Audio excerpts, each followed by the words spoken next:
አቤት አቤት ፍቅር አቤት አቤት የስሜቴ ጌታ የልቤ ባለቤት ስብዓትን በፍቅር የጣለችው አስኒ ትወደኝ እንደሆነ ፍቅር በደንብ ይግዛኝ ለእናቴም አልሆንኳት ስተኛ ያራዳው ልጅ ተጫዋቹ ነቄው ስብዓት ገብረ እግዚአብሔር በአስናቀች ወርቁ ፍቅር ተጠልፈው ከወደቁት የዘመኑ ቴክሶች መካከል አንዱ ነበር።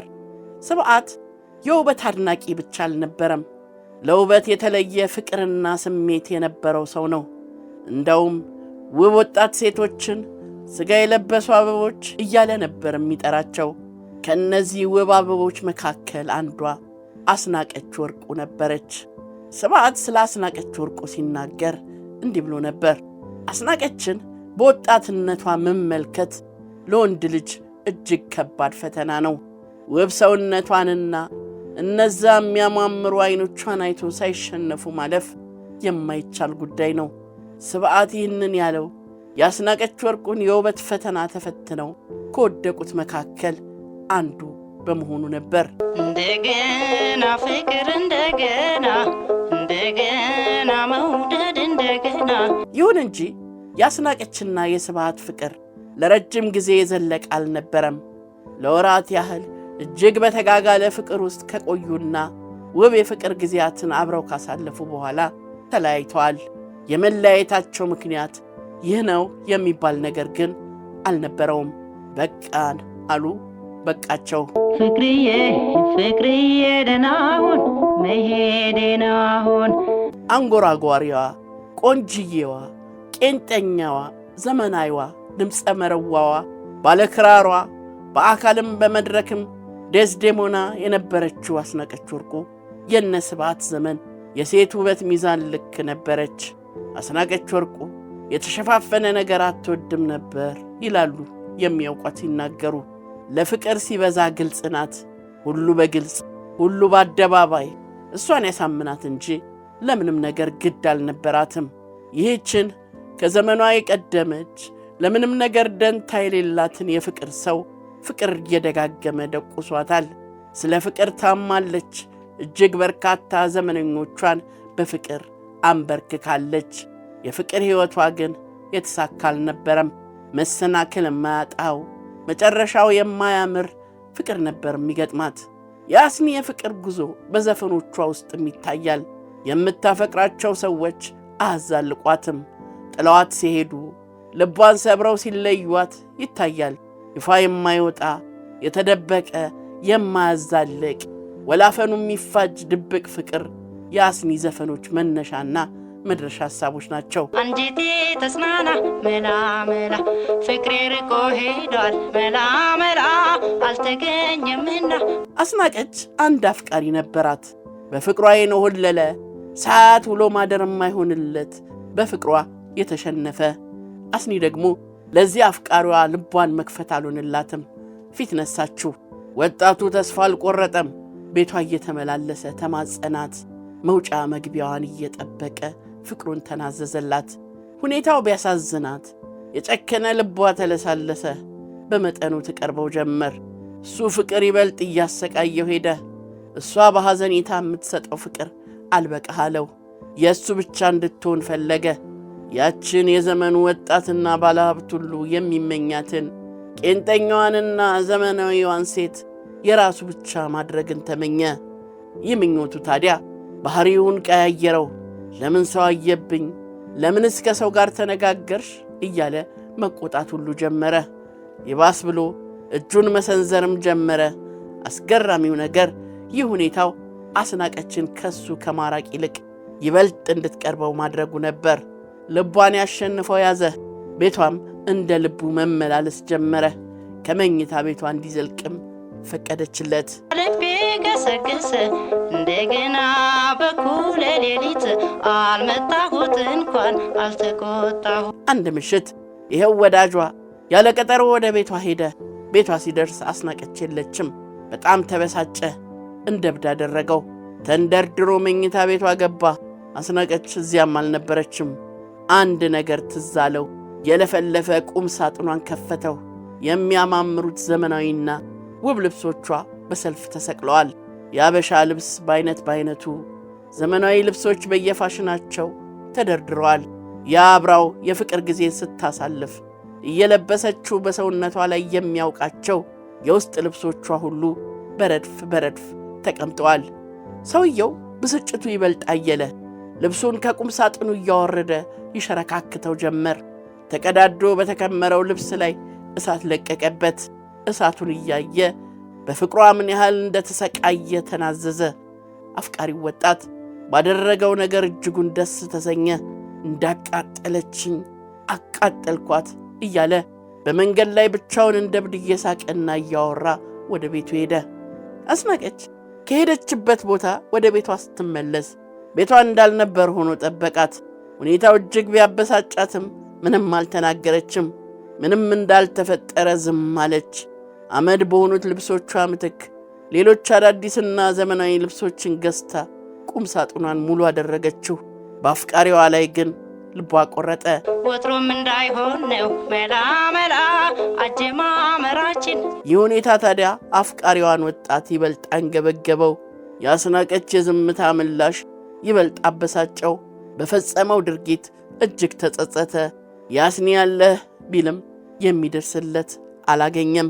አስኒ ዞር ብላ ልታየው እንኳን ፍቃደኛ አልሆነችም። በቃ ጠላችው፣ ተለያዩ። እንደገና መውደድ እንደገና አይገኝምና። አስኒ ቀድማ ለፍቅር የተንበረከከችለትም ሰው ነበር። ከሕግ ባሏ እንደተለየች የገጠማት ይሄኛው ፍቅር አስኒን ብዙ ዋጋ አስከፍሏታል። አበበ ይባላል ስሙ። በድንገተኛ የአይን ግጭት እንደተዋወቁም ትናገራለች።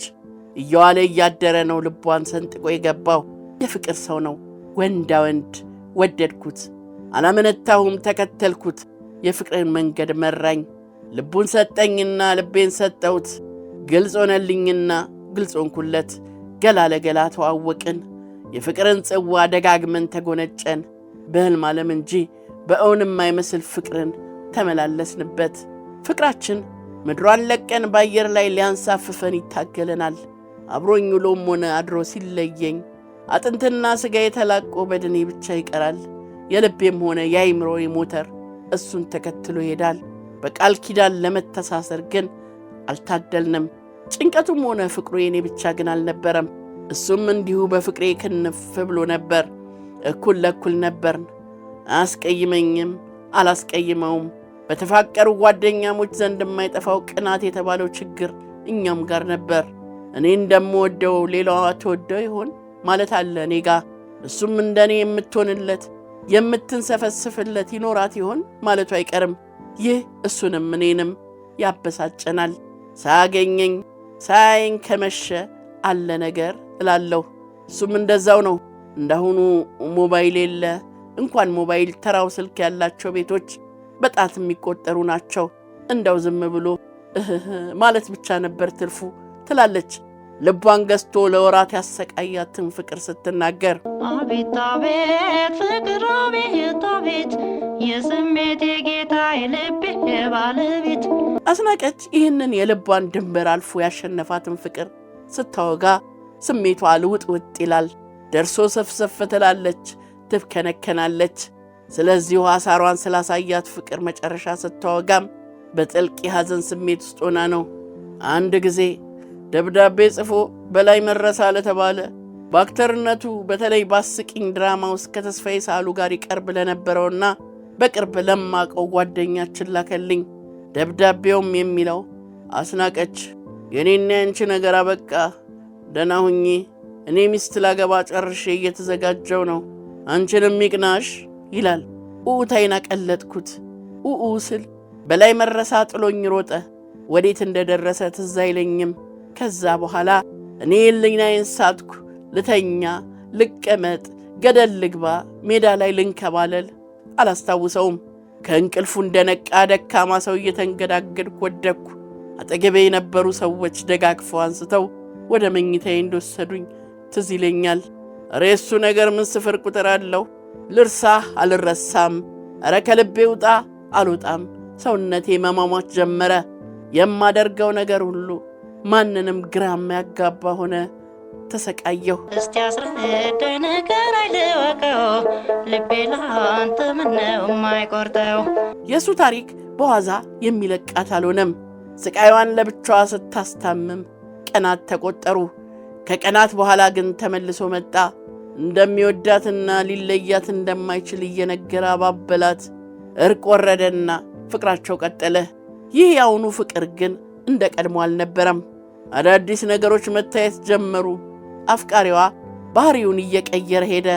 እሷ በዘመኗ የብዙ ወንዶች ዓይን የሚያርፍባት የራሳቸው ሊያደርጉ የሚሹ በርካታ አፍቃሪያን ያላት መሆኑ ያንገበግበው ጀመር።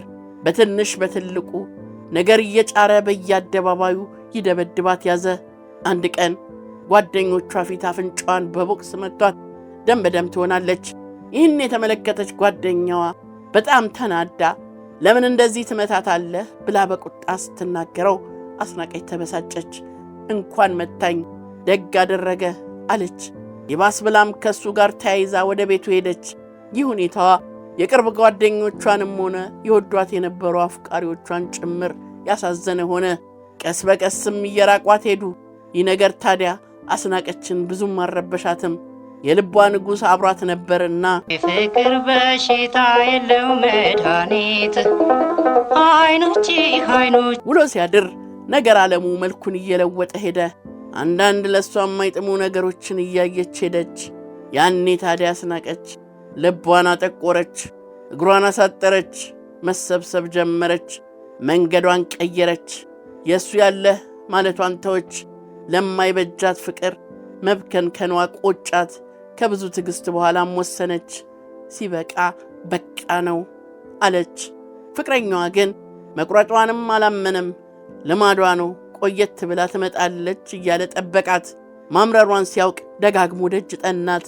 በሽማግሌ ያስለመናት። አስኒ ቆርጣለች። ሞቶ የተቀበረ ፍቅር ከመቃብር አውጥቼ ነፍስ ልዘራበት አልችልም። የሐዘን ልብሴን በልቤ ውስጥ ሰቅያለሁ፣ ደህና ሁን ብላ የፍቅር ብርሃኗን አጨለመች። ተለያዩ። ፍቅርዬ ደህና ሁን መሄዴ ነው አሁን። እሱም ከሷ ተለይቶ ብዙም አልከረመም። በከባድ ወንጀል ይፈለግ ኖሮ ለስር ተዳርጎ መሞቱን ሰማች። ታላቋ የኪነ ጥበብ ሰው አርቲስት አስናቀች ወርቁ ብዙ ሰው ወዳለች፣ በብዙዎችም ተወዳለች። በዘመኗ ለብዙ ወጣት ወንዶች ፈተና ሆና ኖራለች። ልቧ የፈቀደውን የፈለገችውን ያለ ከልካይ ስትከውን ኖራለች። በሕይወት የቆየችባቸውን 69 ዓመታት ዝንጥ ብላ ኖራበታለች። አስናቀች ወርቁ ድንቅ ክራር ገራፊ፣ ልዩ ትዝታ ተጫዋች፣ ጎበዝ ተዋናይ ብቻ አልነበረችም፣ ድንቅ አፍቃሪም ነበረች። መቼ ነው ዛሬ ነው ነገ ነው አይንህን